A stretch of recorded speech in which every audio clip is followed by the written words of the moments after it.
The Oklahoma Sooners have a roster that's good enough to put them into college football playoff contention.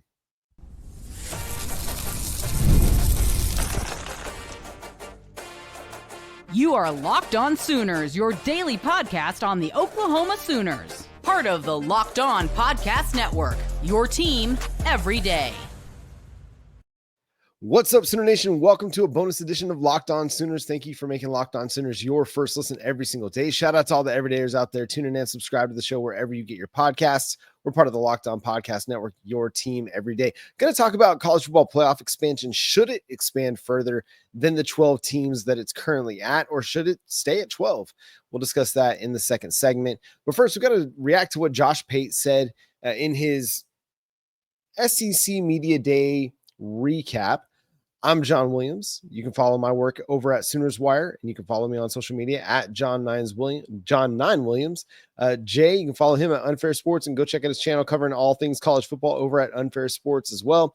But Josh Pate recapped Oklahoma at SEC Media Days and had a lot of positive things to say about the Oklahoma Sooners. A lot of it coming back to the fact that he believes that they are a team that has top 10 caliber potential. Will they be a top 10 team? We'll see. But he believes that the roster is plenty good. These are his words, plenty good on the talent side. He believes that the offensive line will be significantly improved, that this is one of those teams that he's higher on than maybe other people in the industry are, or at least around SEC Media Days. And based on the SEC Media preseason poll that had Oklahoma ranked 10th, yeah, he's higher on them than maybe some other people as well. But this is a team that has the potential, where he wrapped up, has the potential to go 9-3 and potentially be a college football playoff team. If you think Oklahoma is going to be good, then the schedule won't matter as much. They'll find a way through. If you think Oklahoma is not going to be very good, then they're going to be a team that struggles in 2025. And I know I come on here and you guys rant and rave about the fact that I think that this is going to be a good football team. And I do. I'm not going to bow down from that. I'm not going to back off that. I believe this is a team that's going to be better than what they were last year. Let's take a look at this. They were 6-7 last year with a team that dealt with a number of injuries on the offensive line and at wide receiver. If they're a little bit healthier than what they were last year, potentially they are a team that's flirting with 8 or 9 wins. And I know that's crazy to think, but again, they were leading Ole Miss at halftime. They were beating Mizzou in the final couple minutes and just let the games get away from them. This is going to be a better team than what we saw last year. The offensive line is going to be better than what it was last year. How much better? We'll see. And how much better determines how far they can go this season. If it's better, just a little bit better, they're going to be a team that wins 8 or 9 games. If it's significantly better, then they're going to be a team that is potentially in the SEC title hunt when you get to November. Now, that November stretch, when you play Tennessee, or you play at Tennessee, you play Missouri, you play at Alabama, and then you close with LSU at home, that's a tough stretch, no doubt about it. But if you can get to that November stretch and you are a 1 or 2 loss team with 4 games left to go, you're going to be in the mix. You're going to be in the conversation for the college football playoff. And I don't think it's outside the realm of possibility for Oklahoma to be that. Even if you lose to Texas or you lose to South Carolina or even both, but you win all your other games and you go into the final 4 games sitting at 6-2, you're going to have a chance to do something special that gets you potentially into the college football playoff. It's not as crazy as it sounds. And I know y'all want to sit here and talk about how Oklahoma is just not that team, but there are a lot of people that think that Oklahoma is that team, that if they get better offensive line play, if they get better wide receiver play, and it's not going to take much to get better offensive line play and better wide receiver play than what they had last year, because it was just not good. But Oklahoma went and addressed those things in the transfer portal. They've got guys coming back that got some significant experience last year. Not great play, but again, experience matters, and you're able to build on that experience and develop out of that experience. And if they can get better offensive line play, better wide receiver play, this is a team that's going to have a much better offense. And we've talked about it a ton, that if they get better offense, this is going to be a team with a defense that's really, really good that's going to have a chance to win a lot of football games. And it's not crazy. It is not a crazy idea to think that Oklahoma can go 9-3 this year or even 10-2 this year. You've got a quarterback that a lot of people think is really, really good in John Mateer. You've got a running back that a lot of people think is really, really good in Jade Knott. Remember, Jade Knott, all SEC second team. So you add those two elements to your offense, guys that can create big plays, and then you get them an offensive line that is respectable even. And you have the chance to be a 30-point per game team. And if you're a 30-point per game team and your defense is only allowing 20 to 23 points per game, you've got a chance to do some big things. If it's better than that, you have a chance to do some special things. So again, I look at, what Josh Pate had to say, and I know not everybody always agrees with Josh Pate, and he's not, the biggest voice in college football, but he's a big voice in college football, and he has some positive things to say about Oklahoma. They've got weapons at wide receiver. Deion Burks, Trevor Sikkema from Pro Football Focus called Deion Burks a guy that could potentially be the most explosive player in the 2026 NFL draft class. Yeah, that Deion Burks that we're hoping is just going to be healthy, and by all accounts, he's healthy and he's going to be ready to go for 2025. You just hope you can keep him healthy because he is that kind of a guy. He's an explosive player that is able to take the top off of a defense. He's able to make big plays after the catch. He's got that kind of ability. You just got to get him on the field, get him in a competent offense. And then you get some help around him. Isaiah Satania, Zion Kearney, these guys that have big time potential. And who knows, man, this thing could be better than what a lot of people, a lot of the naysayers, a lot of the doubters want to believe. And it's easy to doubt Oklahoma right now, coming off of a 6-7 season. It's easy. I still need to see the offensive line prove it. I think they're going to be better, but they got to go prove it. They got to go hold up against the Michigan week 2. They got to hold up against Auburn and Texas a little bit later once you get into SEC play. And if they do that, I think everybody's going to feel good about this team. If they go and they play well against Michigan, average 4 yards per carry, allow John Mateer time to drop back to pass, and they have a functional offense in that game, score 27 points or so, I think you're going to feel really good about where Oklahoma's going. Because Michigan may not be good on offense, but I think they're going to be really good on defense still. And they could be good on offense. But you have a true freshman quarterback making his first road start against Oklahoma and against the Brent Venables defense. I'm not going to sit here and think that this is going to be a game that turns into a shootout. It could be a good game. It could be a close defensive battle. But I think Oklahoma's going to have more playmakers on the offensive side of the ball than Michigan that's going to be able to help carry them to a victory in that one. So Josh Pate talks about 9-3 being potentially good enough for Oklahoma to make the playoff. And if that's the case, okay, that's possible, but that means your 3 losses have to come against teams like Texas, against LSU, against Bama, or against the South Carolina. And you have to win one of those 4 games because those are teams, LSU, Bama, South Carolina, Texas, that are going to be considered top 15 teams in the nation. You go 1-3 against those 4 and you're 9-3 on the season. That means you have wins over Tennessee, Ole Miss, Auburn. You have a chance to be in the playoff hunt, playoff discussion. But I just don't know if 9-3 is going to get any team there. I think maybe we saw in 2024 how 10-2 is kind of the threshold for any team to get into the college football playoff unless you win your conference. So it'll be fascinating to see. But again, Josh Pate, higher on Oklahoma than a lot of people in the industry. Will they be as good as he thinks, which could be a top 10 caliber team? We'll find out. The 2025 season is around the corner. The powers that be still trying to figure out the college football playoff discussion. Should it expand further? We'll discuss coming up next here on Locked On Sooners. And today's episode of Locked On Sooners is brought to you by our friends over at Game Time. Have you ever decided at the last minute to head to a ball game with friends or family? Maybe it's game day and you suddenly realize you want to be in the stands. That's exactly where Game Time comes in. It's the easiest way to grab last minute tickets without the stress. With the money you save on tickets, you can splurge on food, drinks, merch, or even invite a bigger group to come with you. Game Time makes it possible. Got to get the ice cream and the little baseball helmet. That's the thing you got to do. Game Time makes buying tickets fast and simple. Prices on the app actually drop the closer you get to first pitch, and they've got incredible last-minute deals, clear seat views, and a lowest price guarantee that takes the worrying out of buying. So take the guesswork out of buying tickets with Game Time. Download the Game Time app, create an account, and use code LOCKEDONCollege for $20 off your first purchase. Terms apply. Again, create an account and redeem code LOCKEDONCOLLEGE for $20 off. Download the Game Time app today. Last minute tickets, lowest price guaranteed.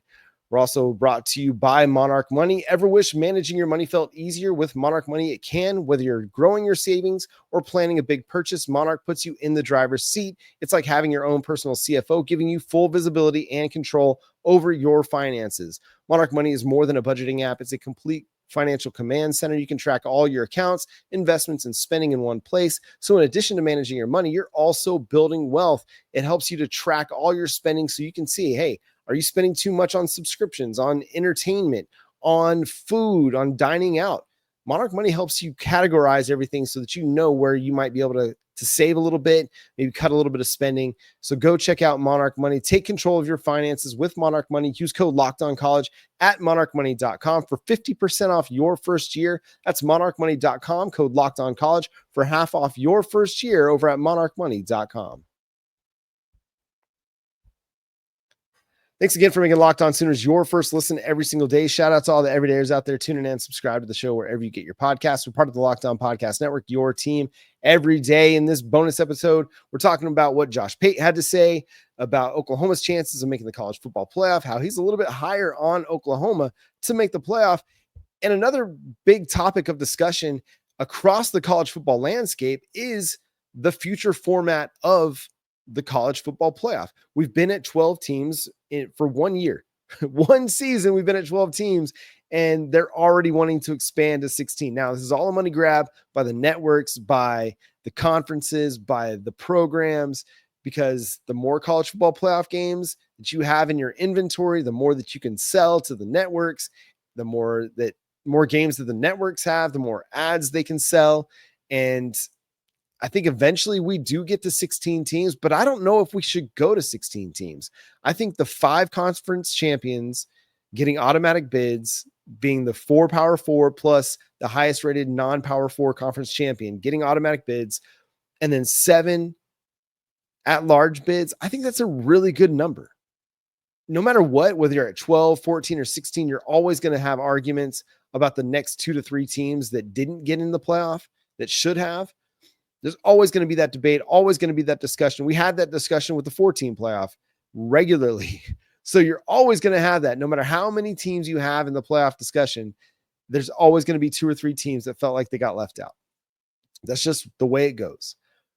I don't mind the idea of going to 16 if that's what they ultimately want to do. You look at the NFL model, and they've got 14 teams in the playoff. They have 32 teams in their league. That's a pretty high percentage relative to what college football is talking about doing. If they go to 14, that's just over 10% of the teams at the FBS level. I think 12 is a good number. And I'd like to see them do 12 for maybe the next 5-6 years and just really see how it plays out, how it all looks. Because what we got in 2024 was actually a lot of fun. I get there were a couple blowouts, the Ohio State versus Tennessee, Penn State versus SMU. Those games weren't necessarily fun games to watch or very competitive games. But beyond that, you got some really competitive games. Texas, Arizona State, Texas, Ohio State was really good. Notre Dame, Ohio State was a really good game. I mean, there were a lot of really good matchups in the 12-team playoff that why would you want to change that? Could you have more fun with more teams? Possibly. But I don't necessarily think that it's something that has to happen. I think it's fun to see where we're at and see how it continues to play out with 12 teams, because you're looking at going to 16 and that's all well and good, but the more teams you get, the more watered down it gets. Do you have some competitive matchups in that first round? Yeah, but if you have the number 1 team in the nation playing the number 16 team in the nation, let's say, for instance, it's a given year where Georgia is just dominant, and you have Georgia playing a team like SMU or a team like Tulane. Like, how intriguing or enticing is that game? It's fun from a non-conference perspective where that's a matchup you may not get all the time. but it's going to be one of those games that could potentially end in a blowout. And listen, I know this may go against Oklahoma's best interest because Oklahoma has a better chance of making the college football playoff when it's 16 teams, but I want them to make it in the 12-team era. I think they have a chance to be a team that does that. And so I don't care that it's going to provide less opportunity to make the playoff. Remember, like a decade and a half ago, we were 2 teams had a chance to win the national title. That was it. Everybody enjoyed the game then. Everybody enjoyed college football then for what it was. Did you hate college football more because there wasn't a playoff? No, we all still loved it. And so I like the fun. I like the playoff. I like getting these matchups that we wouldn't necessarily get. I love the home stadium environments. Like that to me might be the best aspect of the college football playoff is playing some of these games in home environments where you're having to have a team travel to go play in Happy Valley against Penn State, or you're going to have a team going down to Tuscaloosa for a playoff game. Maybe this season. I would like to see them remove the bowl situation from the playoffs, except for like the national championship game, and just rotate that and then use the bowls in bowl season, but allow the playoff games, the opening round, the quarterfinal, the semifinal, all to be played on home campuses. Let teams battle it out throughout the year for home field advantage. So to me, like stay at 12. Let's get a few more years of the 12 team because it's fun the way it is. The SEC, Greg Sankey, they're basically like, if we can't come to an agreement, we're fine to stay at 12. No decision basically means we're going to be at 12 for the foreseeable future. The Big Ten is trying to find an avenue to get it 4 automatic bids to the college football playoff. And that's because there might be some years where they would only get 3. And this next year might be a year where they could actually drop down to like 2 because you'll have Penn State, but then who are the other teams that you think are going to be absolutely dominant or good enough to go 10-2 on the year? I mean, Ohio State could be. I don't think of anybody else that way. Like Michigan, I don't know if they're going to be that kind of a team. I don't think that Oregon's going to be that kind of a team this year. And so you're looking at maybe just 2 teams in the Big Ten finishing the season with 2 losses or fewer. And the SEC, this could be a year where they get 4, maybe 5. The Big 12, this could be a year they get 3. The same with the ACC. But it's the 12-team playoff to me is fine as it is. I don't love the idea of automatic bids beyond the conference champion. So the Big Ten model that they're floating, I hate that. Do not want the Big 12, the ACC talking about 5-12 or 5-7 or 5-11 for the college football playoff. To me makes way more sense. You keep an emphasis on the conference championship games that are big deals, especially the SEC championship, the ACC championship. Those are big deals. And you still allow the regular season to mean something with the at-large bids. You start creating these auto-qualifying bids, and the Big Ten has to get 4 teams, or the SEC has to get 4 teams. And to me, it diminishes it even further than what it already is. So I don't want any automatic bids beyond what a conference champion provides. Let me know. Do you think the college football playoff should expand? Should it actually go back to like 8 teams? Is that something that should be an option? I don't think it'll ever do that. I think we're only moving up. We're only going to go to 14 or 16, but I just really think they should stay at 12 teams for the foreseeable future and just let it play out and just see, does this create the best playoff system that we could ask for? Because the more teams that you add, potentially the more watered down it's going to get. And we love college football. We just want it to be the best that it could be. And I think right now, 12 teams seems like the sweet spot. That's going to do it for today's episode of Locked On Sooners. Thanks so much for tuning in, being a part of the show. Subscribe to the show wherever you get your podcasts. We're free and available on all podcast platforms and on YouTube, so hit that subscribe button, hit that notification bell to let you know when new episodes drop. Follow my buddy Jay at Unfair Sports. Go check out his channel, Unfair Sports, covering all things college football. Over there, you can follow me at John 9 Williams. You can read my work covering the Sooners over at SoonersWire.com. You can follow the show on social media on all of your favorite social media platforms: Twitter, X, Facebook, TikTok, Instagram, Threads, Pinterest. Wherever you like to do your social media happenings, follow us at Locked On Sooners. But until next time, I'm John Williams for my buddy Jay, Boomer Sooner. Sometimes change isn't the best thing. Keeping things the same can be good.